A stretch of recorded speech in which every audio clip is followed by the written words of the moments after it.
I had learned somewhere along the line that if you want to be financially successful, that business is going to be a part of that. How many of you have heard that? Good. Absolutely. How many know that to be true? Absolutely. So I started my first business at the age of 23. And I started several businesses after that.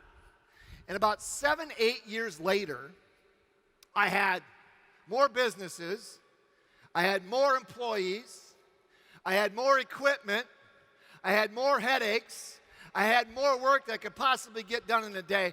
I had more of everything except the two things I wanted more of: time and money.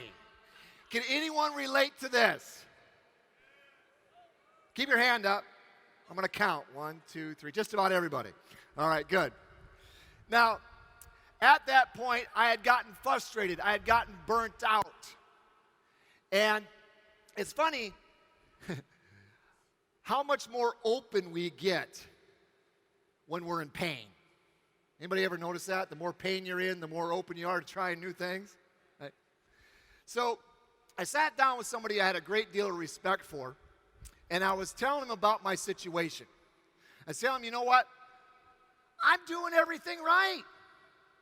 I've started my own business. I'm working really, really, really hard.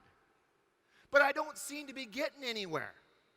What is going on? And Bill looked at me across the table and he said this, I'll never forget this. He said, well, the reason you're not doing so well is because you don't know what the hell you're doing. Now, I was a little bit offended at first, but then he went on to explain, look, if you're not as successful as you want to be, it's very simple. You need to learn some new things. And see, this was initially a shock to me because I'm in my late 20s at this point in time. And I don't know if you guys remember this, but when you're in your late 20s, you know everything.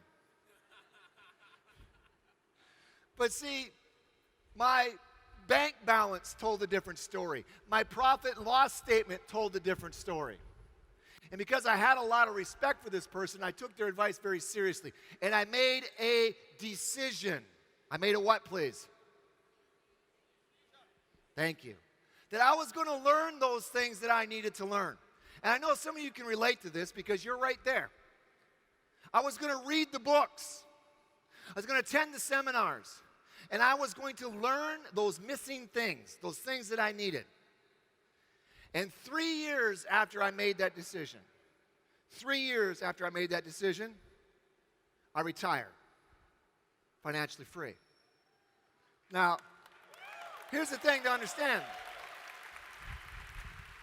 I appreciate the applause, but I don't really deserve it. Because see, 3 years later, I was still me. My DNA had not changed. I was still me. What had changed is what I knew. Because here's the fact, here's the axiom. You can only do what you know. That is the only thing you can do. And if you know a little bit about making money, you make a little bit of money. If you know a lot about making money, you can make a lot of money. You guys getting this?